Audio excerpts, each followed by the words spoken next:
Bismillahirrahmanirrahim. Assalamualaikum warahmatullahi wabarakatuh. Masih bersama saya Alim Habibi di channel Sahabat Perawat ID. Ya, pada kesempatan hari ini saya akan membahas terkait dengan lanjutan bagaimana cara membaca buku Triple S yang sebelumnya saya sudah membahas terkait dengan standar diagnosis keperawatan Indonesia. Nah, sekarang saya akan membahas terkait dengan buku standar luaran keperawatan Indonesia atau SLKI, bagaimana cara membacanya dan bisa diterapkan di laporan pendahuluan maupun di asuhan keperawatan nantinya.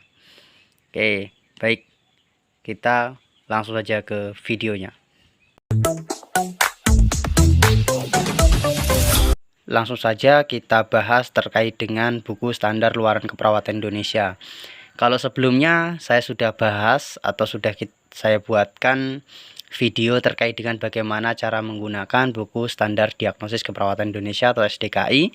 Nah, sekarang saya akan buatkan video bagaimana cara menggunakan buku standar luaran keperawatan Indonesia, yang di dalamnya nanti adanya definisi dan kriteria hasil keperawatan. Nah, buku ini adalah buku yang saya pakai pada saat saya berproses profesi nurse pada beberapa tahun yang lalu. Nah, sampai sekarang ini saya pakai. Jadi mohon maaf apabila bukunya agak kurang bagus ya. Tapi ini buku yang saya pakai sampai saat ini. Oke, langsung saja kita buka. Nah, pertama kali teman-teman membuka buku ini jangan bingung ya. Karena ini buku yang dibuat sesimpel mungkin dan menurut saya ini adalah mudah sekali dipelajari dan tinggal kita biasakan saja memakainya, seperti itu ya. Pertama kali teman-teman langsung buka di halaman ini ya, di halaman Romawi 9 ya. Nah, di sini teman-teman lihat ada tulisan daftar tautan SDKI SLKI. Nah, kalau sebelumnya saya membahas terkait dengan buku standar diagnosis keperawatan Indonesia atau SDKI, kita membahas tentang diagnosa keperawatan bersihan jalan napas tidak efektif misalnya ya.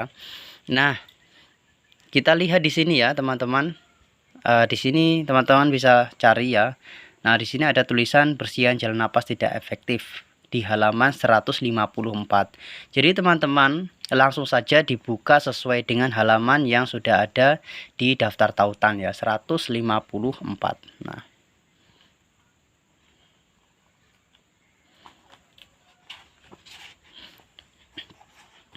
ya. Sekarang sudah di halaman 154, teman-teman bisa melihat ya, di sini ada diagnosa keperawatan bersihan jalan napas tidak efektif. Nah, teman-teman bisa melihat di sini ada luaran utama dan luaran tambahan. Luaran utama ini artinya yang paling utama. Biasanya di situ tercantum ada kriteria hasil juga sesuai dengan bersihan jalan napas tidak efektif. Tetapi di kasus-kasus tertentu kita juga harus menyesuaikan dengan keadaan pasien apabila kita memiliki pasien kelolaan ya. Nah, di sini ya. Bisa teman-teman baca di sini ada luaran tambahan, kontrol gejala, pertukaran gas, respons alergi lokal, kemudian respon alergi sistemik, respon ventilasi mekanik, dan tingkat infeksi. Nah, teman-teman sesuaikan. Jadi, yang saya bahas di sini adalah yang pertama ya, teman-teman.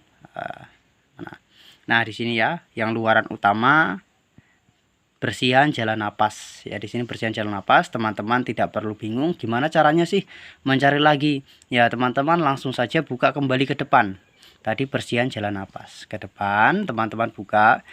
Nah, teman-teman tadi kan buka awalnya di daftar tautan SDKI SLKI di sini. Kemudian setelah teman-teman buka tadi di halaman 154, di luaran utama menerangkan bahwa bersihan jalan napas, teman-teman langsung cari di daftar luaran keperawatan di bagian depan ya.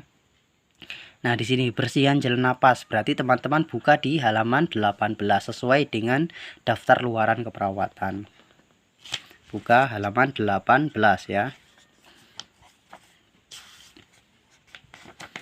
Oke. Nah, ini adalah halaman 18 ya, teman-teman. Nah, di sini ada bersihan jalan napas. Ada definisinya, yaitu kemampuan membersihkan sekret atau obstruksi jalan napas untuk mempertahankan jalan napas tetap paten.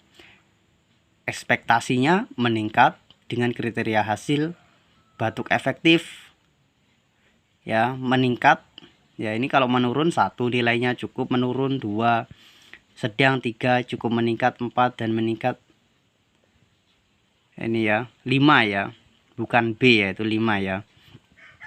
Kemudian di sini ada produksi sputum, suara mengi, wheezing, adanya mekonium pada neonatus ya, dyspnea, ortopni, kemudian sulit berbicara, cyanosis, gelisah, frekuensi napas, pola napas. Jadi nanti di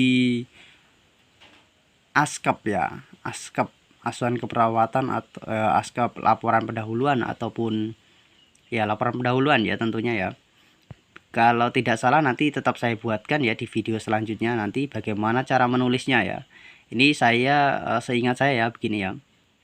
Setelah dilakukan tindakan keperawatan, diharapkan pasien menunjukkan kemampuan membersihkan sekret atau obstruksi jalan napas untuk mempertahankan jalan napas tetap paten, meningkat dengan kriteria hasil batuk efektifnya meningkat, produksi sputum menurun, mengi menurun, wheezing menurun, mekonium menurun, dyspnea menurun, ortopni menurun, sulit berbicara menurun, cyanosisnya menurun, gelisah menurun, frekuensi napas membaik, pola napas membaik, seperti itu ya. Itu cara menulisnya. Nanti untuk lebih jelasnya saya akan buatkan video di video berikutnya ya, bagaimana cara menulisnya. Nah, itu kurang lebih seperti itu teman-teman. Jadi kalau perlu diingat bahwa kalau teman-teman menulis di laporan pendahuluan ini wajib dimasukkan semua teman-teman ya, wajib dimasukkan semua. Tetapi kalau untuk laporan kasus ya atau pasien kelolaan, teman-teman membuat ASKAP kelolaan, teman-teman bisa menuliskan sesuai dengan keadaan pasien, seperti itu ya. Misalnya pasien itu gelisah ya, gelisahnya dimasukkan. Apabila pasien tidak gelisah ya gelisahnya nggak usah dimasukkan. Apabila pasien cyanosis ya cyanosisnya dimasukkan. Kalau tidak ya tidak, ya kan, seperti itu. Sesuaikan dengan keadaan pasien ya. Oke teman-teman, saya ulang satu kali lagi ya, yang sekilas saja bagaimana cara menggunakannya. Teman-teman semoga masih semangat ya belajar bagaimana cara menggunakan buku SLKI ini ya. Ya, pertama teman-teman buka di daftar tautan SDKI SLKI, misalnya bersihan jalan napas tidak efektif tadi, buka di halaman 154. Nah teman-teman setelah membuka di halaman 154 tadi, teman-teman melihat, nah teman-teman di sini melihat di bagian luaran utama adalah bersihan jalan napas. Kemudian setelah itu teman-teman langsung saja kembali di halaman sebelumnya yang paling depan, cari di sini bersihan jalan napas. Oke teman-teman, nah di sini ketemu di halaman 18, maka teman-teman langsung saja buka di halaman 18 ya. Nah setelah ketemu di halaman 18, maka teman-teman sudah jelas ya di situ. Nah, di situ teman-teman masukkan aja apa yang ada di situ. Yang saya ingatkan kembali, kalau untuk di laporan pendahuluan masukkan semuanya, kalau di laporan kasus pasien kelolaan sesuaikan dengan keadaan pasien. Oke teman-teman, mungkin itu saja yang dapat saya sampaikan pada kesempatan hari ini ya, yang membahas tentang buku standar luaran keperawatan Indonesia. Semoga teman-teman tetap semangat belajar. Buat teman-teman yang masih bingung, boleh tanyakan di kolom komentar YouTube. Dan semoga apa yang saya sampaikan kali ini bermanfaat. Dan apabila saya menyampaikannya masih kurang jelas ya, saya mohon maaf dan saya akhiri. Wassalamualaikum warahmatullahi wabarakatuh.